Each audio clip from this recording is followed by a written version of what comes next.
a huge amount of hard engage, but if they can make it work with something like an Emperor's Divide, maybe they could get something going.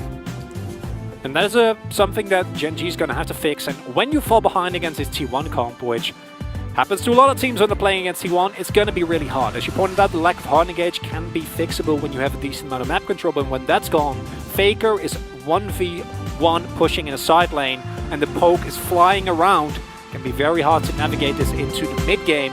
On the other hand, it's a lot of comfort for Gen G, and we've seen when it comes to comfort and Gen G, they are very often much further ahead of the power curve than you'd expect them to be, knowing the limits of the specific champions so incredibly well. Yeah, so here we go. We're in game number 1.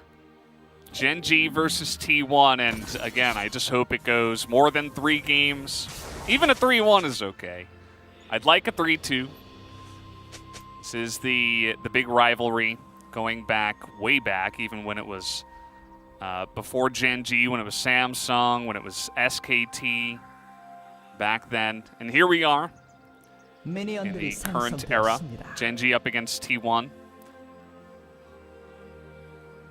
Still as exciting a matchup as ever. And no level 1 shenanigans coming in here for either team, not wanting to really take the risk, which is understandable. Don't think that in the first game in a best of 5 you necessarily need to. I personally like it, you know, immediately try and catch your opponent off guard, but definitely safer not to do so. As take a look at the runes here, Rascal going for the Airy, which has been a more popular choice for the topside cannon. Favor of Phase Rush that we used to see a lot. BDD also going for his lethal tempo, and that's actually Ruder as well, like a pretty big switch up. We've seen BDD mostly go for the Comets. As a nice play from Life, the nice carrier that crashed down. Yeah.